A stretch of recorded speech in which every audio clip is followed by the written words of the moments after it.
Hello, friends. This is Dave Hurwitz, executive editor at ClassicsToday.com, here with a really nifty release on Bridge Records of some obscure American music.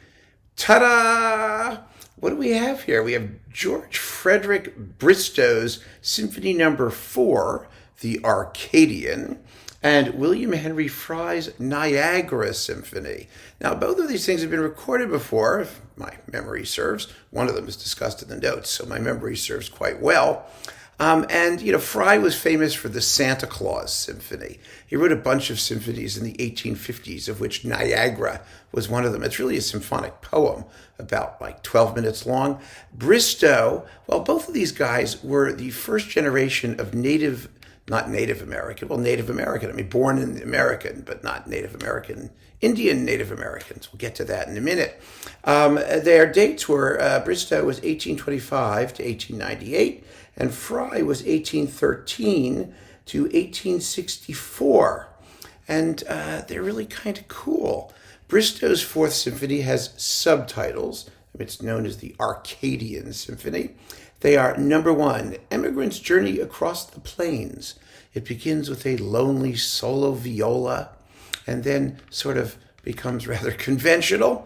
And then we've got, Halt on the Prairie, a lovely slow movement based on a hymn tune. And then the most fun of all, the third movement, Indian War Dance and Attack by Indians.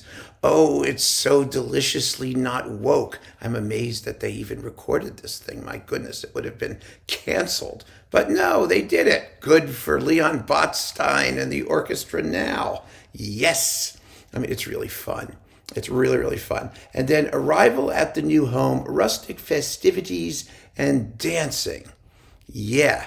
Well, I mean, the titles sort of promise more than the music delivers. I mean, let's face it. It's conventional mid-19th century, quasi-Germanic, quasi-Italian music. Actually, the big influence on a lot of this stuff, I think, is Verdi and, Italian opera. I mean, the Indians sound very, very similar to the gypsies in Il Trovatore.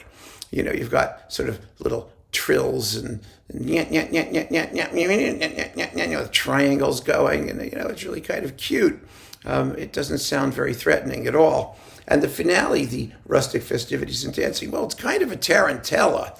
I mean, more or less. And so I think, the influences are very clear. But that's one of the things that makes the music so interesting.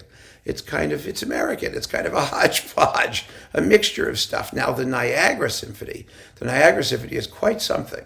I mean, it is the fact that it was written in the 1850s is amazing. It uses 11 timpani tuned to almost every note in the chromatic scale except one, the note F for some reason.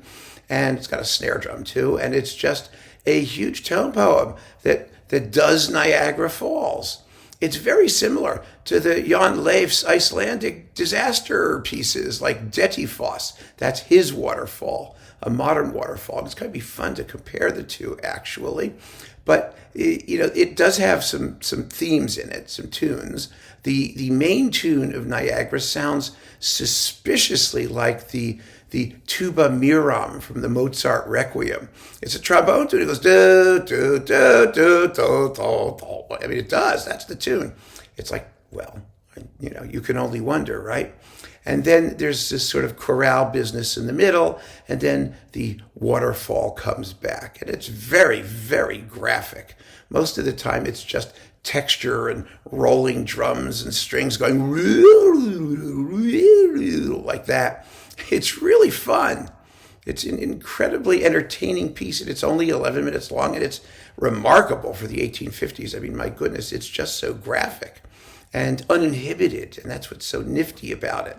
So that's sort of worth the price of the disc. I mean, the Bristow is entertaining, and fun, but the Fry, that's really something. So this is all very nicely recorded by Bridge Records, and like I said, it features the Orchestra now, which is the Bard College student and faculty ensemble, and they're quite good. I've seen them live several times here in New York. I mean, they certainly know what they're doing, and Leon Botstein conducts very well. He's always been a tremendous a tremendous proponent of unusual repertoire, and the sonics are very good. And wow, this is just a discovery. It's something definitely worth picking up for all you collectors interested in off-the-beaten-path repertoire. And let me tell you, that Niagara Symphony, it's really a find. It's an experience. So keep on listening, friends. Thanks so much for joining me. Take care.